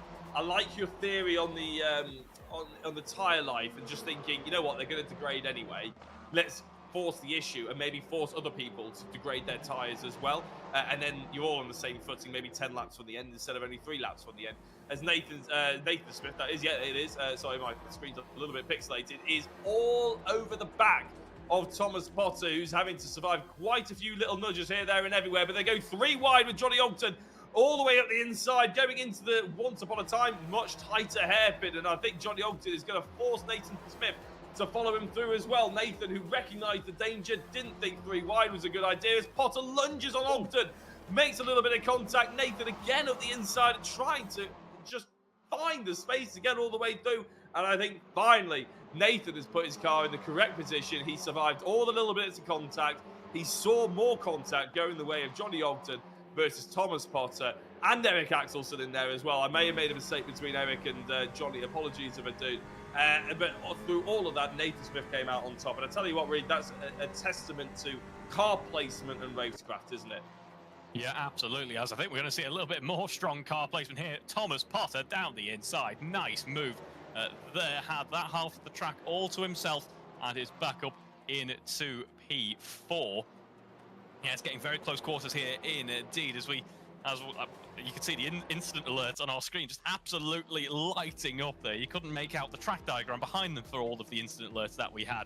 As we're going to head into turn 4, and we could be getting a couple more here. We are getting a couple more here as we seem to have made it through. Good to see the back end on none of those cars this time around squirreling around like it's a BMW M135i.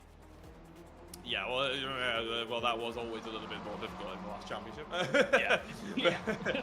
A front-wheel drive is a little bit safer, isn't it? Make a little bit of contact, you're probably going to get away with it. Oh my days, Thomas Potter. Now we've got commentator's curse on the back end. Sorry. I was going to say, kept us foot in nicely though, didn't it? Which is what we were talking about actually. Johnny Ogden versus Nathan Smith. Eric Axelson, you would expect would be able to get through after a mistake like Potter had, but in fact he didn't make it. And Eric actually is going to be forced to go down the outside because here comes Nathan Smith, who got a decent run. Eric Axelson, as the gentleman he is, giving just enough space for Nathan Smith because he knows the track is eventually going to come back his way, but that's given Thomas Potter a bit of a lifeline. Reeve, that was a bit of a close call for Thomas. He can't do that too many more times, can he? No, really can't. We're just over the halfway mark of this race, so there's still quite a few laps to go, probably about 6, maybe 7 more laps. Yeah, they're going to have to play it safe. They don't take too much life out the tyres, too much life out the cars. You've got to think as well, every time you lose the back end or you scrub over the gravel, you're picking up bits of dirt onto the tyres. You're taking a bit of life out of them as well. As we see here, Nathan is going to have another look down the inside, has the momentum. It's going to be, well, I was about to say it's going to be fairly easy here, but that fantastic camera angle shows just how much later Eric can go on the brakes, and he's been able to keep the position. That's because since lap 1, turn 1 of race 1, he's had to do that exact kind of defence, hasn't he? Where he's later on the brakes, carry the momentum around the outside, and while his car still has tyres left to give him grip, he will continue to do that sort of defensive movement. Now, I think Nathan Smith should have the move done here because Axelson is forced really wide, and I don't think he's going to have the overlap on the axes. Yes, he is. He's managed to get those front tyres just to stay alongside Nathan Smith, so Smith couldn't come across and cover it. Oh. Potter again slides all over the place. Now we have had reports that he's got a little bit of damage, but they're almost going to go 3 wide. Nathan Smith tries to find the space at the inside of Eric Axelson and followed Thomas Potter on the apex. Just about managed to do so, but Axelson all over the curb on the right-hand side nearly gets gravel cutting, but Ogden has come in strong here to try and take Nathan Smith. And I tell you what, you cannot take a breath in this battle. Scott Bugner, Andy Dorman and Joel Lask have disappeared up the road as Axelson now goes around the outside of Thomas Potter. Who is the last late breakers? It is Axelson, but still holding the apex as Thomas Potter runs up a little bit wide, runs everybody wide. Ogden gets through on Smith. Here comes Andy Carroll. Really, you don't know where to look. No, everything is happening all at once here. I thought Eric for a moment was going to absolutely nail the switchback, lost a bit of momentum on exit. However, one of the things I think that running at Catalonia is giving us, it's such a wide track, is that you have to be so on it in terms of your defense. You have to absolutely nail each defense because the track's so wide. Car positioning is absolutely imperative here. It seems to be the name of the game in terms of trying to secure your position.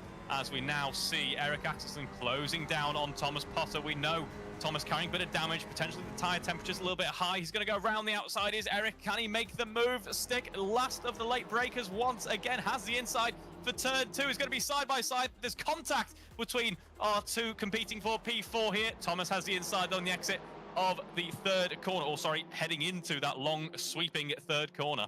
I get the impression that the GT Omega driver of Thomas Potter is certainly a cork in the bottle here, isn't he? And he's allowing a lot of more contact behind him as Johnny Ogden and Andy Carroll ends up making that contact just as I say it. They go straight on through turn number 4. And Axelson looking for that late lunge on Potter, maybe just trying to make himself outbrake the young driver. But at the moment, he's absorbing all of this pressure. It's actually ironic because Eric Axelson, one of our longest running VRRC competitors, Thomas Potter, one of our youngest, they've never actually raced against each other, I don't believe, until this championship. So this is a completely new kettle of fish for both drivers, having to learn 2 very, very fast competitors in amongst it. And then you've got the added sort of spice and dynamic of Nathan Smith getting faster than he ever has been before in our VRRC championships. Josh Martin's now joined the party. Andy Carroll was also there now as well. So this is becoming a cork in the bottle situation for Thomas Potter. But I have to say, Reeve, I don't know about you, I think he's handling it very well. He is, yeah. His defensive drive here is second to none. Really, really impressive stuff. Yeah, it must be said, unfortunate incident there for Johnny Ogden. I think that is just a racing incident. Eventually, if you've got what seemed like 8 cars trying to occupy the same part of the track, there's going to be that type of incident. It looks like he has been able to get back underway just outside the top 10, unfortunately for him. But there's less than a tenth now separating Eric Axelsen and Thomas Potter, and that is why, as we see a gaggle of cars spreading out to occupy the circuit as we run down towards turn 1 once again. Is that Josh Martin having a look up the inside there?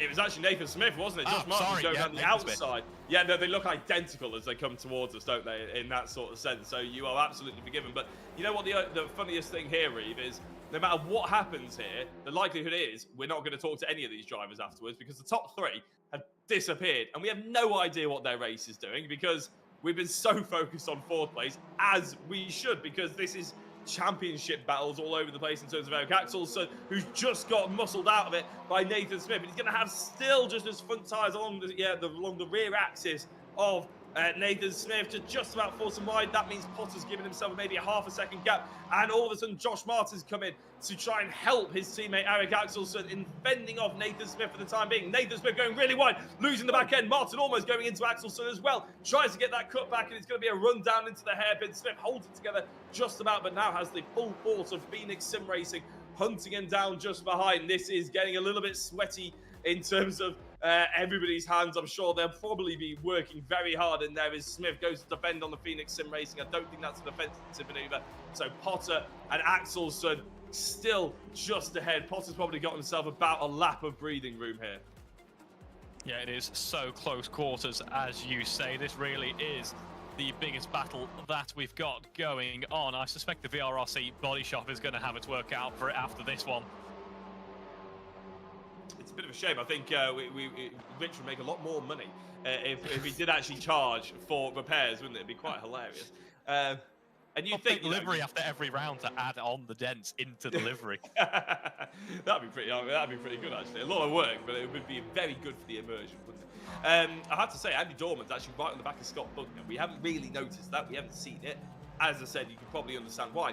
But there we go. This fight for second place is actually probably just as hot as anything as we've been watching as Scott Bugner moves all the way across the circuit just in front of Andy Dorman. Probably got away with it a little bit. Otherwise, it may well have been thinking about moving a little bit too aggressively across the nose of an opponent. But it is, for the time being, still Scott Bugner in second place. And you mentioned the dents and the doors on the livery. Well, Andy Dorman certainly does have those dents, doesn't he? Yeah, absolutely. Andy Dorman. We're saying it must be easy for them out in front, but that is evidence to the contrary there. Looking at what's forming up to be our potential podium for the end of this race, a bit of a pattern emerging. The end of last week's reverse grid race, Andy Dorman and Scott Bugner featured on that podium as well. So we're seeing a bit of strength for these two drivers starting to emerge in terms of the reverse grid action. They're able to work their way through from that mid-pack result in race 1.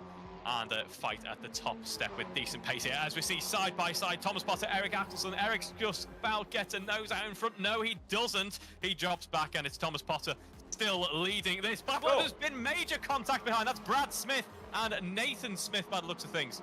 I think it's it's Andy Carroll, isn't it? That's Andy Carroll. Very much, again, you will be forgiven, Reed. They look identical. But Andy Carroll and Nathan Smith. Nathan, obviously, one of the biggest protagonists in the battle that we've seen in the first 20 minutes of this race, has gone by the wayside. So that may well leave Axelsen with Josh Martin just behind. Teammate, you'd think he'd help, just free to attack Thomas Potter now. And going into the first corner, Dorman couldn't make it on Bugner, but Thomas Potter is going full white line defensive. It's almost like watching carts going into Christmas corner at Wilton Mill, isn't it? Axelsen trying to late break around the outside. Is he going to get the apex?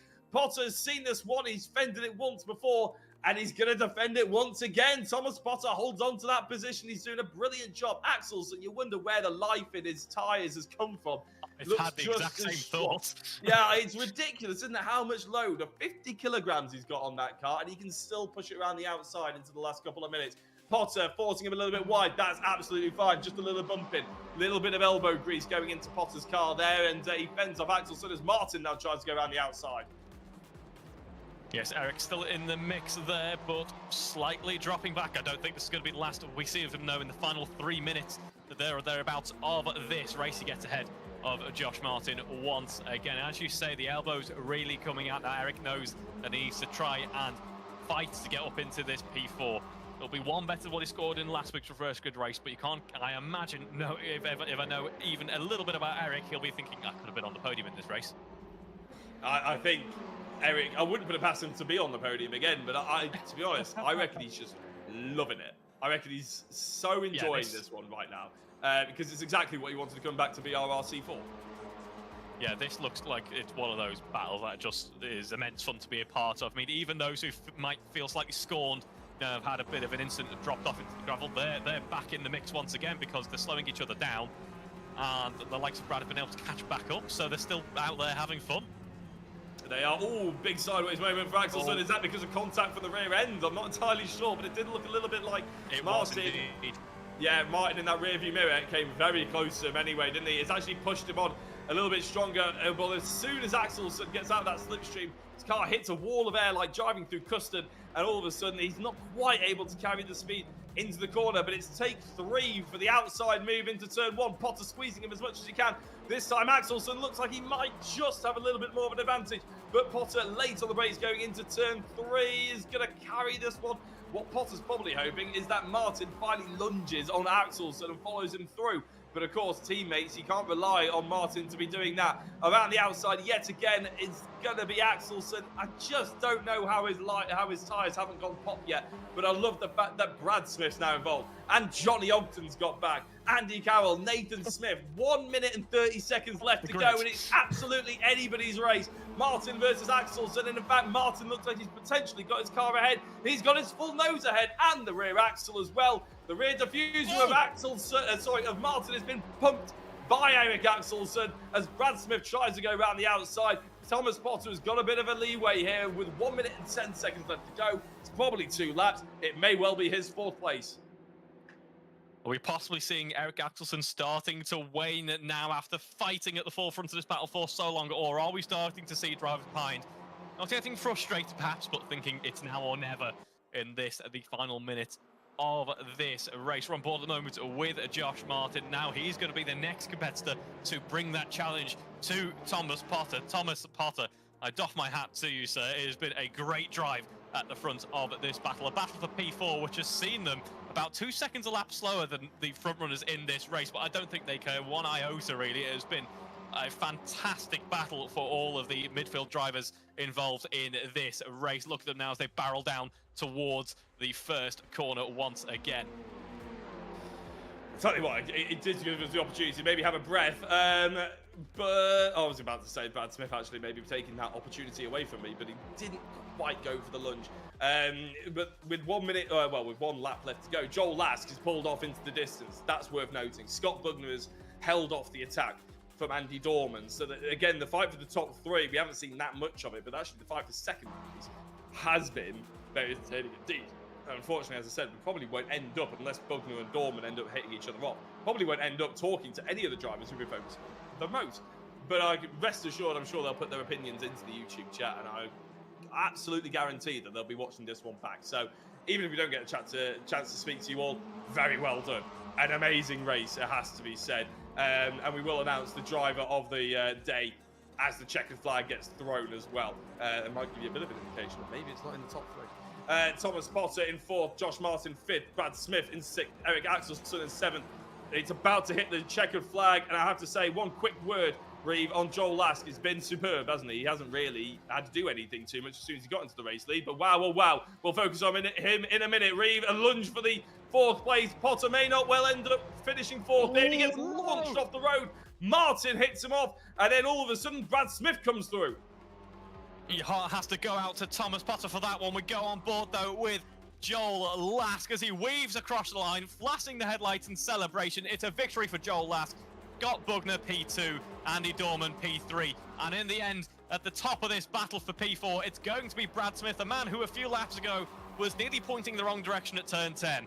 how fortunes reverse. It's Brad Smith, Josh Martin, Eric Axelson in the end. Just behind him, Johnny Ogden, and then Thomas Potter, who was leading this battle for so long. It wasn't to be in the end, though.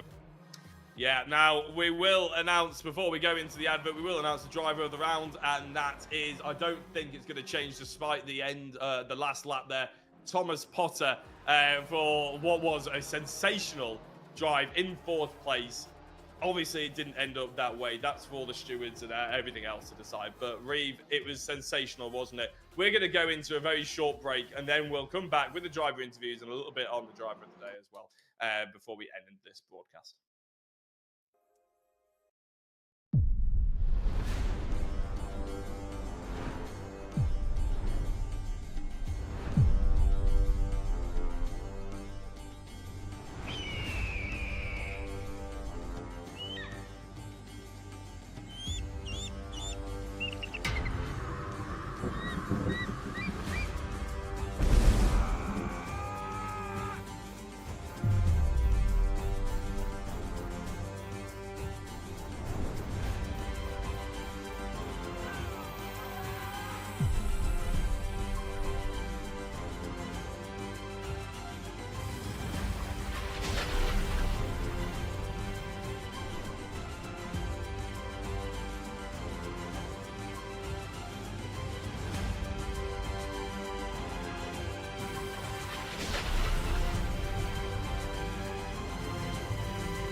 Well, then, it's about that time we have a chat to our podium sitters. And I believe, Reeve, I'm going to pass it over to you to start with. You can do third and first if you want.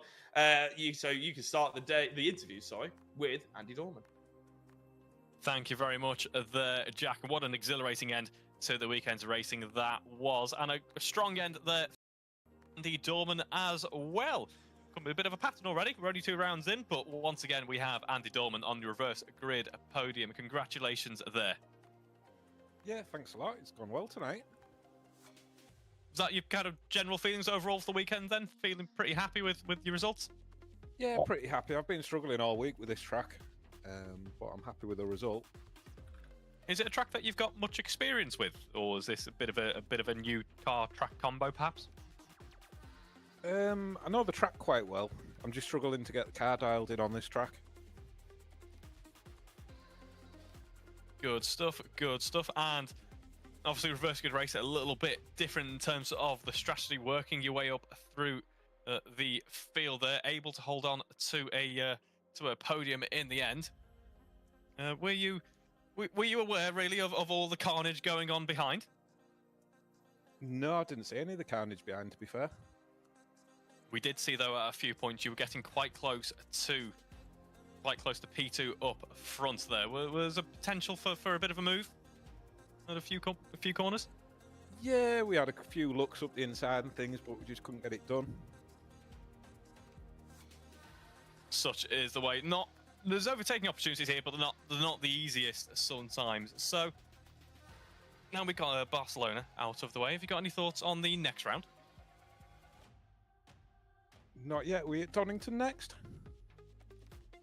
We are indeed. So a bit more of a traditional British circuit, perhaps a little bit slower, but certainly narrower. Yeah, hopefully we do well around there as well and get on the podium again. Well, you're making a bit of a trend of it, as I say, so I wish you all the best for the next round as well. Thank you very much, Andy, for your time, and I think we're going to have a quick chat with P2. We are indeed, yes. Scott Bugner, the other half of that battle for the podium, for the second place in that, I should say. Scott, I mean, you had your work cut out there, didn't you, with Andy, crawling all over the back of you? Yeah, no, it was. I think I took too much out of my tyres in like the first 5 laps, and they were red all the way. But yeah, no, he done really well. He stuck with me and put me under quite a bit of pressure. Actually, I had to get defending. When defending you did, though, it was relatively impressive. I'll be honest, we didn't see loads of it, which is a bit of a shame because it did look like a very good battle. But unfortunately, the battle for fourth was between about 8 drivers the entire race. So we unfortunately didn't get to see it. But what that did allow was you guys just to get a little bit clear, didn't it? You didn't really have to worry about falling off the podium, did you? Because you had that big gap. Yeah, no, I kind of looked behind and saw that they were falling away, and just tried to keep my head down and push on. And once I knew there was a big enough gap there, I pushed a lot harder and tried to put Andy under some pressure. But he just dropped the wheel on the gravel at the last corner, and I managed to get past him down the straight. But yeah, really good drive, and well done to Joel as well, because 38 kilos can't be nice. So fair play to him as well. Yeah, it won't be nice, but you probably will be catching him up in terms of kilos relatively soon, because you've had what I probably believe is one of the best starts to a championship that I've seen you have. Fourth in race 1 at Pascani, second in race 2 at Pascani, and then third tonight and second tonight, which put you solidly only 4 points behind Eric Axelson, because Eric didn't really have the best race 2. He had a very entertaining race 2, but point scoring wise, it wasn't particularly the best. So, I mean, you're going to end up coming home with some pretty heavy machinery going into Donington. Is that really a bit of a fear for you going into that, or are you quite happy with the setup with the heavier car? Yeah, to be fair, I didn't mind it. I know we didn't quite have Eric's pace in qualifying, so there's a little bit to work on there. But me and Andy will get our head down in the week and try to get a decent setup. And like I said, I've got an excuse now to sit on this all night because my missus is now in Australia, so I can do what I want now. I can sit on here and do as many laps as I want and not get moaned at for not watching Love Island with her. So the dream. The dream. Oh, lovely life. Yeah, no, I say that, but I do miss it. It's very quiet in the house. I can't lie, but no, it's really good. And yeah, hopefully Donington's a good track for me in real life. So hopefully we can bring that to the sim and get a couple of podiums again and push Eric for the championship. Well, if needs be, if it's getting a little bit too quiet, you can always put Love Island on in the background in the other room, can't you? Fantastic, yeah. Scott. Is there anybody you'd like to give a shout out to? I know you mentioned a few people after the first race, but you might have thought of a few more people. You never know. Well, I think my dad's racing. My dad's watching, and a guy from one of my mates from work called Jack, he's watching as well. And my missus has just sent me a message saying she's watching, so she's just landed and got in the hotel, so she is now watching. And I think, I don't even know what the time is in Australia. I think it's about 6:15 in the morning. So yeah, fair play to her, committed. So yeah, big shout out to them, and see you all soon. Yeah, luckily we didn't actually say anything bad there, Scott. Well done. You kept it clean. You kept it all good. You got 3 weeks anyway, so it's fine. But yeah, fantastic, Scott. Big congratulations on the double podium. And looking forward to seeing how you handle Donington Park in a week's time. Thank you very much. Cheers, guys, and well done, everyone. Right, Reeve, you have the honour to do our interview, but with Joel last. Just before we do, Joel, I do apologise. A word on Thomas Potter, driver of the round. He did a great job, didn't he, just before we go into this last interview?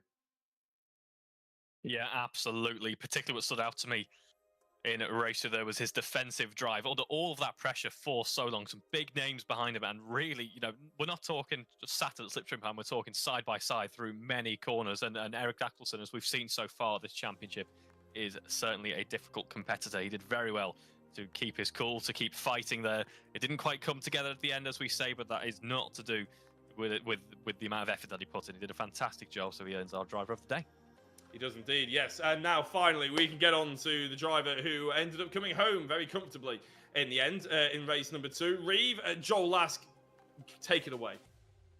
Yes, Joel, congratulations there. You must be pleased with such a strong result there. Podium round 1 in race 1. This time, though, it is the top step.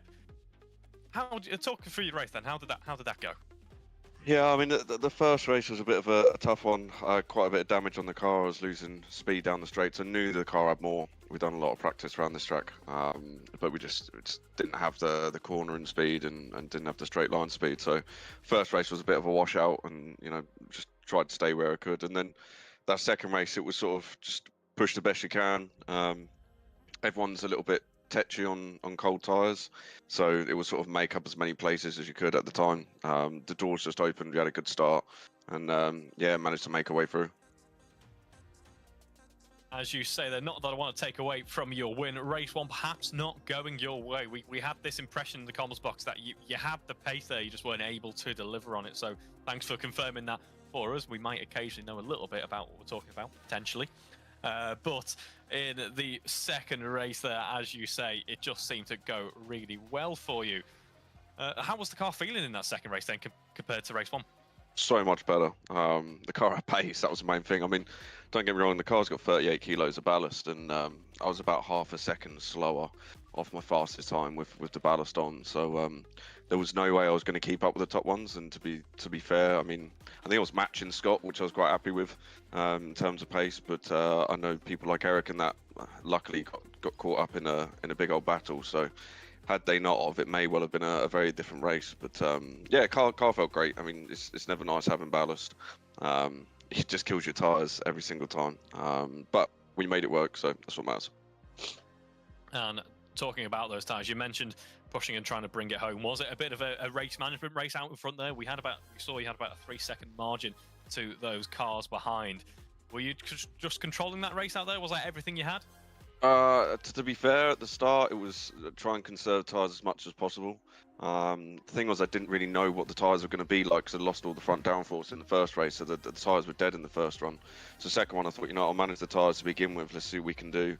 I was trying to just keep on with Andy, so as I cross the line, I'd just check his time at the same time and try and match it, if not just a little bit quicker, just to give myself the gap and get out of the tow. But then I see Scott coming up from behind incredibly quickly, and you see how quick he was in the first race at the end of his stint. So yeah, it was pretty much a case of just manage the tyres, and then at the end, as they started to close the gap a little bit, just give it all I had. Good stuff. So you say you learn a little bit more about the car in race 2 because it's actually in a decent drivable condition, and you're rewarded with a strong result. So we've seen 2 podiums from you so far this season. Donington next week. What are your thoughts heading into that round? Well, to be fair, I'm now on holiday for 2 weeks. So as soon as I finish this, I'm driving off, and we're going to catch a flight early hours of tomorrow morning. So I won't be racing, but my brother said that he will step in for me and take the reins. So it's quite frustrating because Donny's my favourite track. I always seem to be quick around there and seem to do well. So yeah, I'll have to take it on the chin. But hopefully my brother can fill the boots, so to speak. Well, there we go. Early in the season, we've already got your racing driver excuse for you later on in the form of round 3. Thank you very much for your time, Joel. Congratulations once again on that impressive victory. Cheers, appreciate it. Yes, very well done. It's always nice to chat to our sisters for race number 2. And with that being said, Reeve, well, we're nearly finished. Actually, well, the championship is off to what is my favourite circuit in the UK, actually, in Donington Park. Richard John Neal will be back alongside Reeve for it. It's been a great evening's racing at Barcelona, and if it's anything to Donington will be even more exciting, Reeve, won't it? Yeah, absolutely. As I said, still decently high speed, maybe not quite at some points as high as Barcelona, but a bit more of a traditional British circuit. It seems to be a bit of a driver favourite as well, so I'm certainly looking forward to that. As you say, it'll be Richard John Neal as well as myself, but I've thoroughly enjoyed commentating with you, Jack. Yes, no, well, thank you very much. It's been nice to commentate with you as well. I have to say, commentating with new people is always quite enjoyable as well. So, been very, very good. Hopefully, everybody else out there has enjoyed it too. Big thank you to everybody who's watching, whether you liked, shared, done anything, subscribed, stream, whether you, like I always say, sat there and silently judged us. We don't mind because you give us the viewing figures anyway. So thank you very much for watching. A big thank you to the drivers as well, to Rich for the broadcasting and organising the championship, and of course Reeve Taylor for joining me in the comms box. We'll be back. Well, I won't be, but VRRC certainly will be back for Donington next week for round 3 of the Cupra Cup.